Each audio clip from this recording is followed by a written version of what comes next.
Party में मजबूत होना काफी जरूरी होता है, क्योंकि अगर देखा जाए इससे पहले भी ठीक है, अभी अगर हाल ही की जो बैठक हुई है तो इसमें ना सिर्फ एक बयान जो कहा जा रहा है कि ये चर्चाएं हुई है, भूपेश बघेल जी ने महंत जी के लिए ये बोला, लेकिन इसके अलावा भी ये तो खुलकर सामने आया कि कहीं ना कहीं अंतर्कलह तो है, वो एकजुटता पार्टी में नहीं दिख रही। कुछ एक विधायकों का भी जिक्र किया गया है। इसके पहले की अगर हम बात करें तो चर्चाएं वरिष्ठ नेताओं के बीच में अक्सर देखने को मिली है कांग्रेस के, चाहे टीएस सिंहदेव जी की बात हो या भूपेश बघेल जी की बात हो।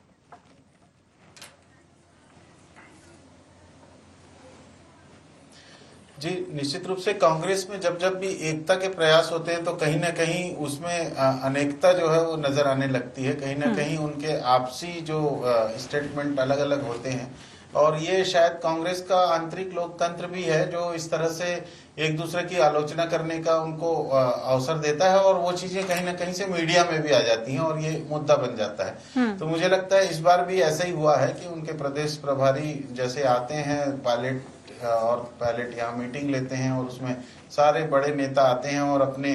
भीतर का गुबार निकालते हैं, और अपने को जो उनको तवज्जो नहीं मिल रही या उनको किसी तरह से अगर संगठन में महत्व नहीं मिल रहा है, या उन्हें लगता है कि सरकार का मुकाबला जैसा करना चाहिए वैसा प्रतिपक्ष के रूप में नहीं हो रहा है, तो वो सब बातें खुलकर वो सामने रखते हैं। तो कांग्रेस की आंतरिक बात है, लेकिन चूंकि चीजें मीडिया में आ जाती हैं इसलिए हम सबको चर्चा करनी है उस पर, हम सब उसको लेकर के